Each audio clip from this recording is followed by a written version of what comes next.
Hey! Hey, salut JF! Bienvenue au Salut Power Denis, Hebdo. comment ça va? Ça va super bien, toi? Ça va super bien. Hey, notre 40e par Webdo cette semaine.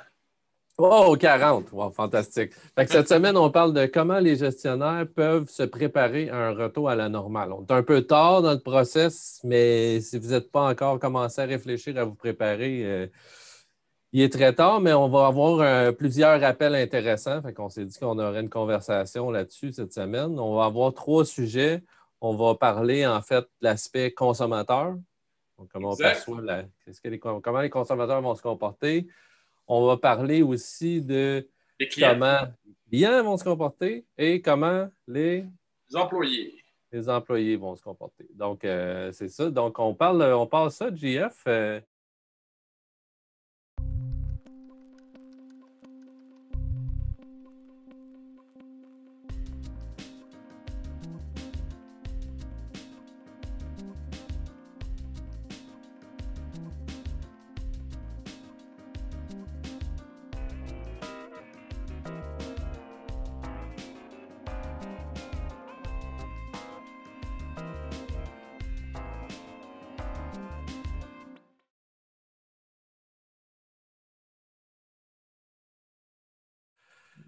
Donc, on va y aller avec une formule spéciale, hein? 15 questions.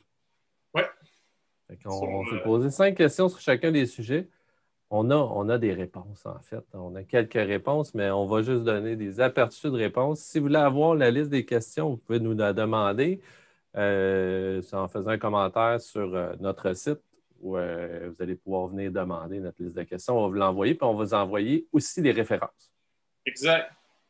Donc, le temps en ligne pour les consommateurs, c'est sûr que pendant la pandémie a augmenté, mais la question, c'est plus est-ce que ça va être la même chose après? Est-ce que ça va revenir comme avant? Ça va affecter comment les achats en ligne?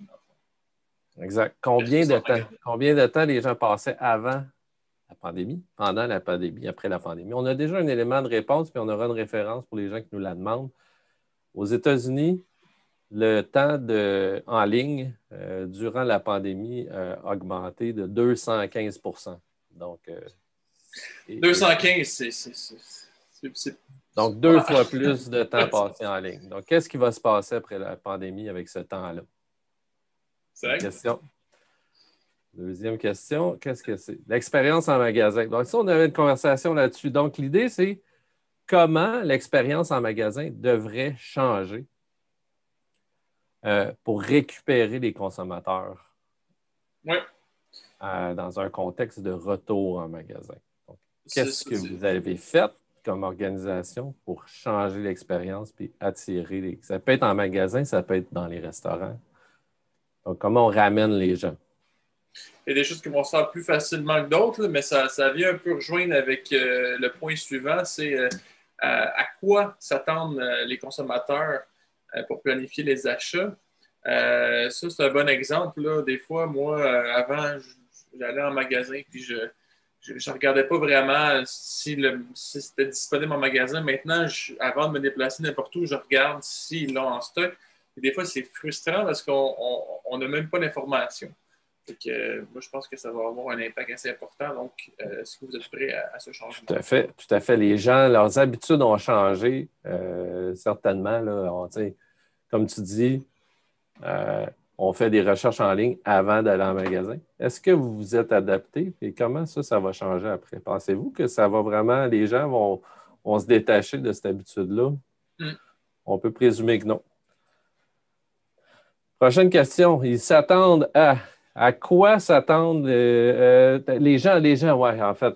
Ouais, C'est ça, c'était par rapport à l'adaptation des entreprises. Donc, à, à quoi s'attendent les consommateurs par rapport à la façon dont vous allez vous comporter comme compagnie? Donc, est-ce que les gens s'attendent à ce que votre façon de mettre en marché vos produits change? Est-ce qu'ils s'attendent à ce qu'il y ait des changements au niveau branding? Est-ce qu'ils s'attendent à ce que ce soit business as usual? Donc, si vous présentiez vos produits d'une certaine façon avant, vous avez tout simplement à revenir à la normale.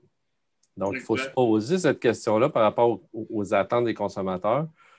Parcelle de réponse, il y a des études qui ont été publiées par Nielsen qui démontre une tendance très, très, très forte envers le fait que les gens s'attendent à du changement. Donc, ils ne veulent pas de business as usual. Donc, si vous retournez dans vos anciennes pantoufles, vous risquez de perdre des consommateurs. Très vrai. Ensuite, les habitudes de consommation. En fait, ça, c'est un sujet super intéressant. Il y a certains experts qui s'attendent peut-être même à un retour aux années folles. Pendant que les restaurants étaient fermés, pendant que les cinémas, pendant que les bars étaient fermés, il y a des marchés qui ont profité de ça. Par exemple, à place de s'acheter un voyage, ils ont acheté une piscine. Donc, il va y avoir un déplacement des habitudes de consommation. Puis ça, c'est important de savoir si ça va vous affecter personnellement, ces habitudes-là qui vont être bousculées quand on va avoir un retour à la normale. Tout à fait. On a parlé assez fréquemment là, des déplacements, le panier d'achat, qu'est-ce que les gens font avec les dollars qu'ils gagnent, à quel point et à quelle vitesse ils vont revenir vers les anciens patterns ou est-ce que ça a créé des changements permanents? Bonne question. Deuxième segment, les clients. Donc, si on se met dans la perspective d'une entreprise, on a les consommateurs, oui. Si je suis un détaillant, les consommateurs, mais si, disons, je suis quelqu'un qui vend aux détaillants, j'ai des clients. Donc, en quoi est-ce que le type d'interaction qu'on a avec nos clients va changer? Est-ce qu'on va revenir à, par exemple, 100% des visites face à face ou si on va se retrouver dans un mode hybride? Donc, à quelle vitesse puis à quel point vous allez revenir à des rencontres en personne? Et il faut se demander aussi, vous pouvez regarder ça de votre point de vue, mais si les clients, eux, ne sont plus à l'aise, est-ce que vous retournez vers eux physiquement? Il faut se poser cette question-là aussi. Donc, on le voit, nous, avec les représentants, les visites en magasin. Maintenant, ils font des visites téléphoniques ou des appels téléphoniques. Est-ce que tout à coup, vous allez retourner à 100% de couverture physique comme avant ou si vous allez tomber dans un mode hybride?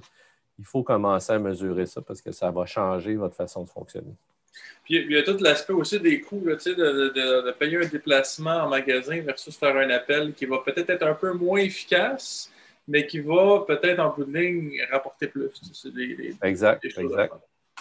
Le deuxième point, les prévisions. Ça, c'est un point super intéressant. Si vous allez prévoir comment les prochains mois vont se baser, est-ce que vous allez vous baser sur l'année passée, qui était une année, ma foi, exceptionnelle, ou 2019, ou carrément, on est dans l'inconnu encore parce qu'il va y avoir encore un gros bousculement. Donc, ça, c'est une bonne question de poser. Sur quoi on se base? Exact. Si on le voit concrètement dans nos conversations avec les gens qui analysent leur vente, là, puis qui disent oh, d'habitude, je regarde versus l'année passée, là, ça serait-tu possible de voir l'année précédente aussi? Effectivement. Donc, il faut prévoir, il faut trouver un juste milieu puis changer notre façon de prévoir. Exact. Stratégie, ce point-là, JF, c'est assez intéressant. Dans le fond, c'est quoi la stratégie de vos clients post-COVID? Donc, est-ce que vous avez discuté avec eux de qu'est-ce qu'eux vont faire et comment vous devez vous adapter pour vous modeler à leur stratégie? Donc, c'est extrêmement important comme fournisseur de comprendre comment la clientèle va s'adapter, elle, pour pouvoir s'arrimer avec eux. Exact. Les voyages d'affaires, est-ce que vous allez en faire autant, plus ou moins qu'avant? Des fois, il y a peut-être des raisons plus importantes qui vont justifier ça, mais c'est toujours une bonne question à se poser. Est-ce que vos clients vont vouloir avoir autant de visites, de voyages d'affaires?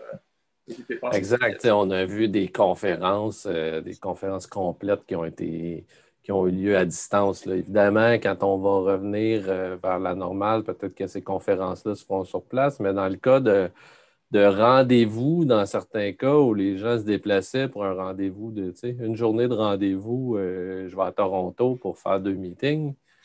Est-ce que les gens vont avoir les mêmes attentes en termes de déplacement? Est-ce que les rencontres à distance vont demeurer? Il faut y aller au cas par cas, mais il faut être prêt. Exact.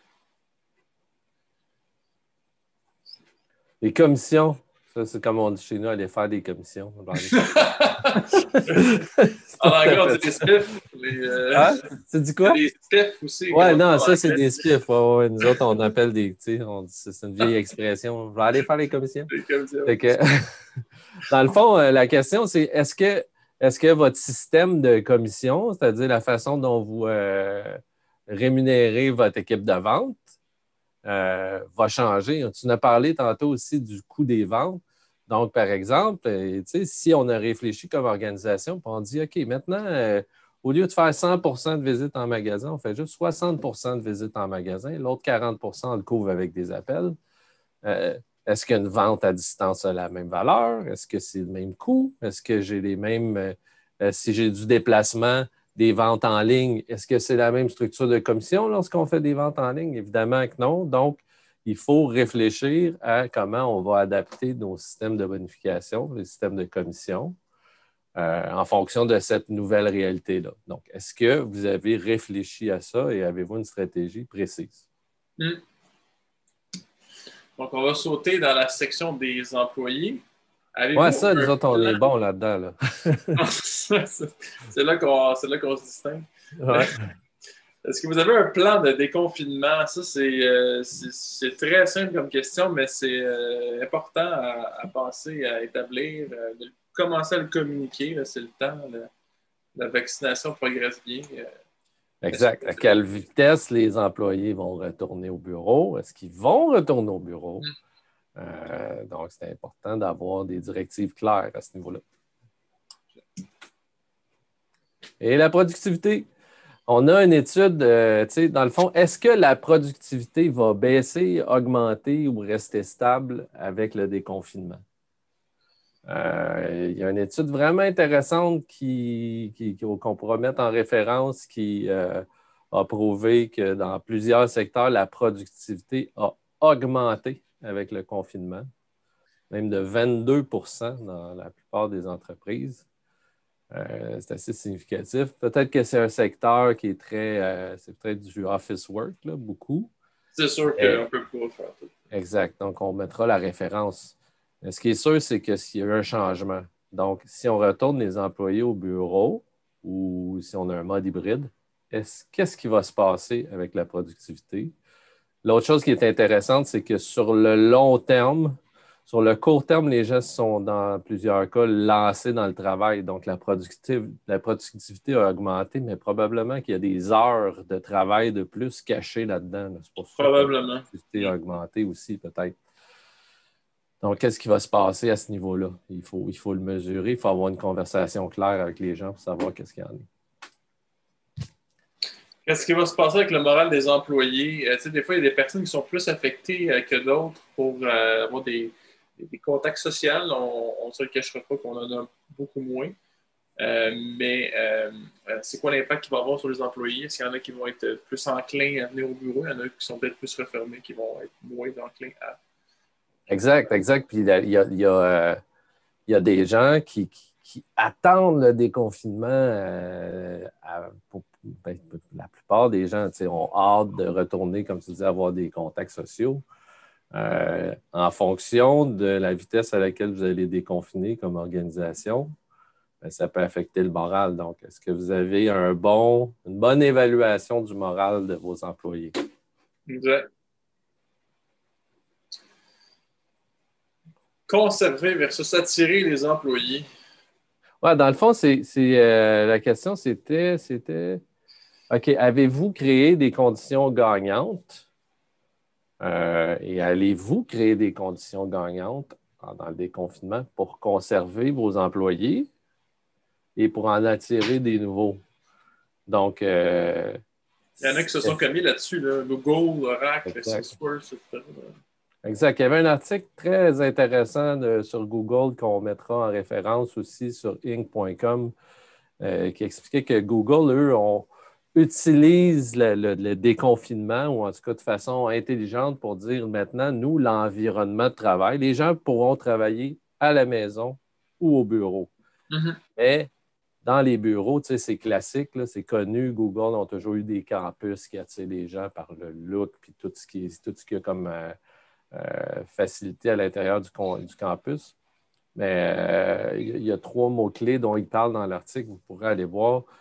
Mais en gros, l'idée, c'est qu'eux vont vraiment transformer le travail au bureau pour que les gens veuillent aller vivre une expérience au bureau. Donc, ce n'est pas retourner dans un cubicule puis me retrouver dans le même contexte que si j'étais chez nous dans mon sous-sol. Tu sais, c'est de faire en sorte que vraiment il y ait quelque chose qui attire les employés, qui va leur permettre de vivre une expérience.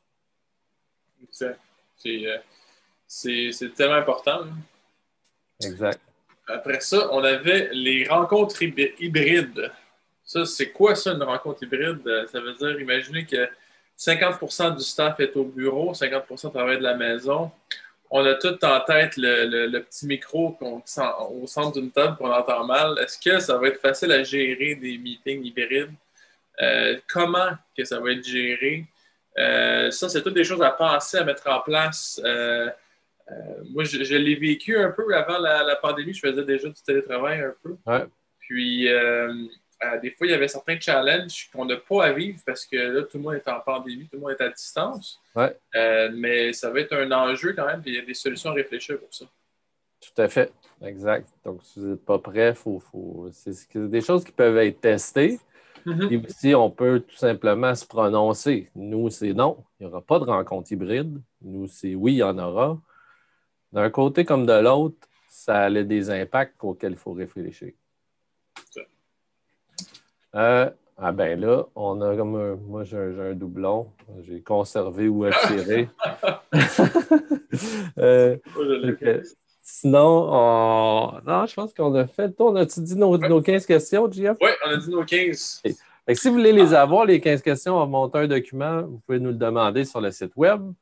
15 questions, puis on a 15 éléments de réponse. Ça fait un roadmap, dans le fond, pour réfléchir au déconfinement. Je pense que c'est important comme exercice. Nous, ça nous a aidé d'en discuter. Je pense que ça peut être profitable à tout le monde. Alors, on arrive presque à la fin de notre proposition de notre offre, là, Power Spring. Donc, pour implanter Power Analytics dans des entreprises, petites entreprises, que ce soit agents, fabricants, distributeurs de produits, chiffre d'affaires entre 1 et 15 millions, si vous avez entre 10 et 300 produits, au moins 20 clients, 3 à 5 gestionnaires. Donc, qu'est-ce qu'on fait? On implante la solution, c'est-à-dire qu'on l'arrime, on vous fait une formation, puis on vous donne un essai de 14 jours. À date, on a plusieurs implantations faites déjà. Il nous reste 1 ou 2 places, donc partagez. Si vous avez aimé la présentation, envoyez-nous des thumbs up. Écrivez-nous dans les commentaires. Là, ah, ça, j'ai une question là-dessus ou j'aimerais savoir le document. Ou sinon, allez sur notre site power.zone. Sinon, écrivez-nous si vous avez des réponses à nos questions. On est toujours curieux de savoir vos réponses. C'est toujours la fun. Ça va peut-être nous donner des idées à nous aussi. Donc, toujours exact. Un plaisir, Dominique. Ah oui, c'est un plaisir pour moi aussi. Fait qu'on va aller travailler à notre déconfinement. Oui. Hey, bonne semaine. Salut. Allez aussi, bye.